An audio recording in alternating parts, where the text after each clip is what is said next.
Hello, once again, Internet. When we last left off, I showed you how to make a lovely unit circle. And now, we're going to show you how to use it. Except, let's show you how to use it. Okay. But first, I must introduce you to the trig functions. So what we are using it for, though. What are we using it for? Let's restate that as a question. Unit circle. We're going to use it to find points based on their angles, and also angles based on their points. If you're just given a point, if you were given the point negative square root of 2 over square root of negative square root of 2 over 2, square root of 2 over 2, then you would know that this angle will be 3 pi over 4, or 135 degrees. Okay, I'm also going to show you to do some other stuff. I lied. I'm going to show you how to do this too. Trigonometric. I can speak English good. Functions. This is a math show, not a speaking show. Okay, so trigonometric functions. They are sine. Okay, sine of t. I'm just going to say sine of theta. Sine of theta. Theta representing an angle. Theta equals angle equals y. Because, no, y. Cosine of theta equals x. All right. Now, tangent of theta. Why do we always start with y? Because sine. Yeah, it's a sine, really. Tangent is y over x. Then we get to the crazy part, cosecant. I have a question for you. Can a duck with no wings fly? Cosecant.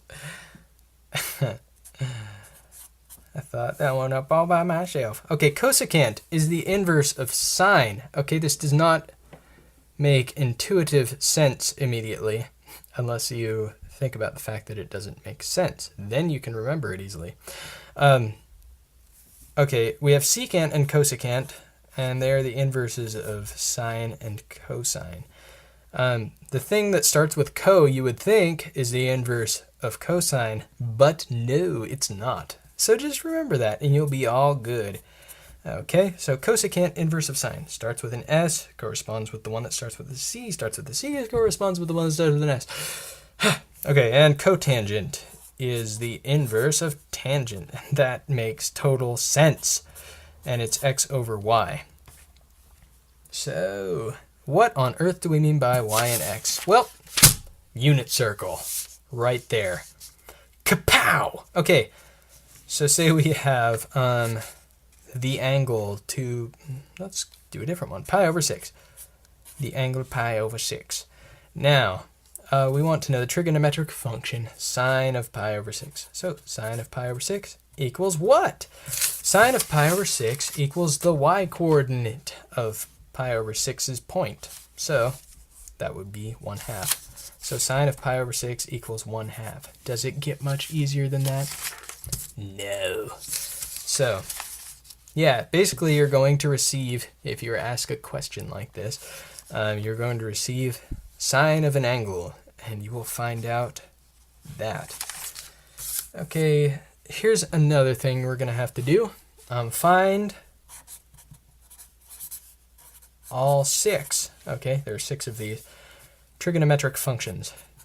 Trig functions. Functions. I'm getting a little too cray-cray.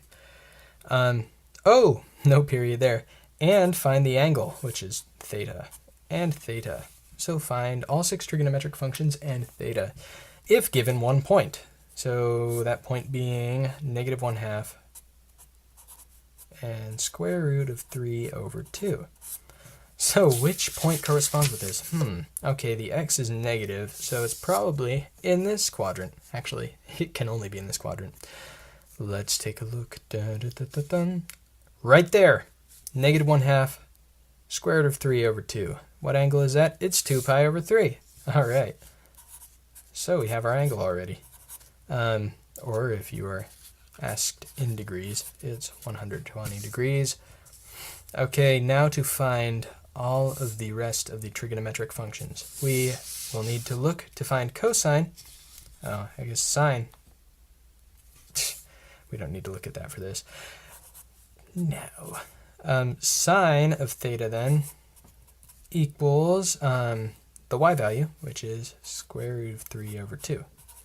Cosine theta equals the x value, negative 1/2.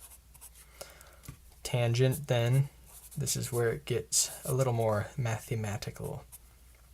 Tangent is y over x.